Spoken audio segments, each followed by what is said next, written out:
Good afternoon students, प्यारे बच्चों। हिंदी की इस कक्षा में आप सभी का स्वागत है। आज हम लोग एक नया प्रकरण खंड काव्य डॉक्टर रामधारी सिंह दिनकर द्वारा रचित खंड काव्य रश्मिरथी को पढ़ेंगे। उस पर आधारित प्रश्न, उसकी कथा वस्तु, उसका सारांश। परीक्षा की दृष्टि से इस प्रकरण पर 5 अंक का प्रश्न आता है। उसमें इस प्रकार पूछा जाता है कि रश्मिरथी खंड काव्य के आधार पर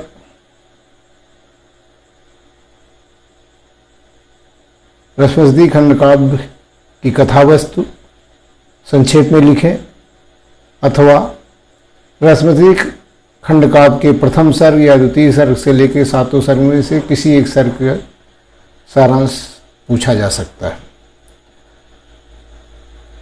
आज हम लोग रश्मिरथी खंड काव्य के कथा वस्तु को पढ़ेंगे। रश्मिरथी खंड काव्य की कथा वस्तु अथवा कथासार या विषय वस्तु संक्षेप में लिखिए, अथवा रश्मिरथी खंड काव्य की प्रमुख घटनाओं का उल्लेख कीजिए। रश्मिरथी खंड काव्य, रश्मिरथी नाम इसका क्यों रखा गया?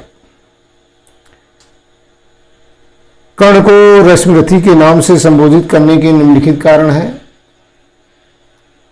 आप लोग जानते हैं इस खंड काव्य का, रश्मिरथी खंड काव्य की रचना श्री रामधारी सिंह दिनकर द्वारा की गई है। इस खंड काव्य की कथा का आधार महाभारत है, अर्थात महाभारत से यह खंड काव्य लिया गया है। महाभारत इसका मूल आधार है। इस खंड काव्य में दिनकर जी ने परमवीर और महादानी कर्ण की कथा का वर्णन किया है। इस खंड काव्य के प्रत्येक सर्ग के संवादों में नाटकीयता के गुण विद्यमान हैं। इसमें बोधगम्यता, सहजता, स्वाभाविकता एवं सुग्राह्यता के साथ ही साथ प्रभावशीलता भी विद्यमान है। कवि दिनकर जी ने इस खंड काव्य की घटनाओं एवं परिस्थितियों को भावनात्मकता के धरातल पर संजोया है। इस खंड काव्य की कथा वस्तु को कवि ने 7 सर्गों में विभाजित किया है। प्रश्न उठता है, इस कर्ण को रश्मिरथी क्यों कहा गया है? तो कर्ण को रश्मिरथी के नाम से संबोधित करने के निम्नलिखित कारण है। एक तो ये, पौराणिक विवरण के अनुसार कर्ण को सूर्य का पुत्र माना जाता है। सूर्य की रश्मियों अर्थात उसकी किरणों को उसका पुत्र ही कहा जा सकता है। सूर्य की किरणों को साकार रूप रश्मिरथी है। दूसरा कारण, कर्ण की प्रतिभा सूर्य के किरणों के समान दीप्तमान थी। वह प्रतिभा के इस रथ का रथी था, इसलिए भी उसे रश्मिरथी कहा जा सकता है।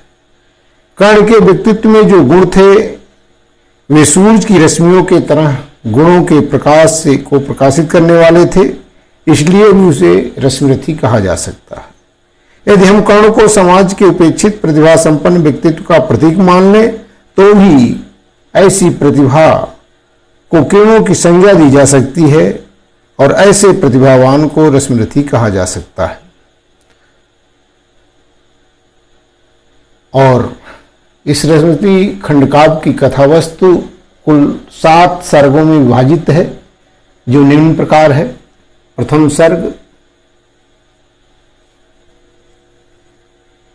कर्ण का सौंदर्य प्रदर्शन। कर्ण का जन्म कुंती के गर्भ से हुआ था और उसके पिता सूर्य थे। लोकलाज के भय से कुंती ने नवजात शिशु को नदी में बहा दिया। आप लोगों को महाभारत की कहानी से पता है कि कर्ण का जन्म ऐसे समय में हुआ जबकि कुंती अविवाहिता थी। सूर्यदेव का उसने आह्वान किया और सूर्यदेव के आशीर्वाद से ही वह कर्ण जैसे पुत्र को जन्म दी। तो ऐसे में लोकलाज के भय से कुंती ने नवजात शिशु को नदी में बहा दिया, जिसे सूत सारथी ने बचाया और उस पुत्र रूप में उसे स्वीकार कर उसका पालन पोषण किया। सूत के घर पलकर भी कर्ण महान धनुर्धर, शूरवीर, शीलवान, पुरुषार्थी और दानवीर बना। एक बार द्रोणाचार्य ने कौरव व पांडव राजकुमारों के शस्त्र कौशल का सार्वजनिक प्रदर्शन किया। सभी दर्शक अर्जुन की धनुर्विद्या के प्रदर्शन को देखकर आश्चर्यचकित रह गए, किंतु तभी कर्ण ने सभा में उपस्थित होकर अर्जुन को द्वंद्व युद्ध के लिए ललकारा।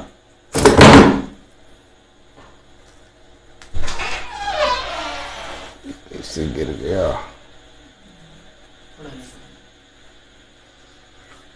द्वंद्व युद्ध के लिए ललकारा। कृपाचार्य ने कर्ण से उसकी जाति और गोत्र के विषय में पूछा। इस पर कर्ण ने स्वयं को सूत पुत्र बताया। तब निम्न जात का कहकर उसका अपमान किया गया। उसे अर्जुन से द्वंद्व युद्ध करने के अयोग्य समझा गया। परंतु दुर्योधन कर्ण की वीरता एवं तेजस्विता से अत्यंत प्रभावित हुआ और उसे अंग देश का राजा घोषित कर दिया। साथ ही उसे अपना अभिन्न मित्र बना लिया। गुरु द्रोणाचार्य भी कर्ण की वीरता को देखकर चिंतित हो उठे और कुंती भी कर्ण के प्रति किए गए बुरे व्यवहार के लिए उदास हुई। यहां प्रथम सर्ग समाप्त हो जाता है। द्वितीय सर्ग आश्रमवास अथवा रसवती खंड काव्य के द्वितीय सर्ग का कथानक अपने शब्दों में लिखिए। कई बार इस तरह से प्रश्न पूछा जाता है, केवल इसी आधार पर कि रसवती खंड काव्य के द्वितीय सर्ग का कथानक अपने शब्दों में लिखिए। तो इतना भर उसका उत्तर लिखना है। राजपुत्रों के विरोध से दुखी होकर कर्ण ब्राह्मण रूप में परशुराम जी के पास धनुर्विद्या सीखने के लिए गया। क्योंकि निम्न जात में पैदा होने का अर्थात निम्न जात में उसका लालन पालन हो रहा था। वह एक सूत पुत्र था, इसलिए कोई भी उसे शिक्षा देने के लिए तैयार नहीं था, कोई उसका गुरु बनने के लिए तैयार नहीं था। इसलिए वह दुखी होकर कर्ण ब्राह्मण रूप में, एक ब्राह्मण का वेश धारण कर ब्राह्मण रूप में परशुराम जी के पास धनुर्विद्या सीखने के लिए गया। परशुराम जी ने बड़े प्रेम के साथ कर्ण को धनुर्विद्या सिखाई।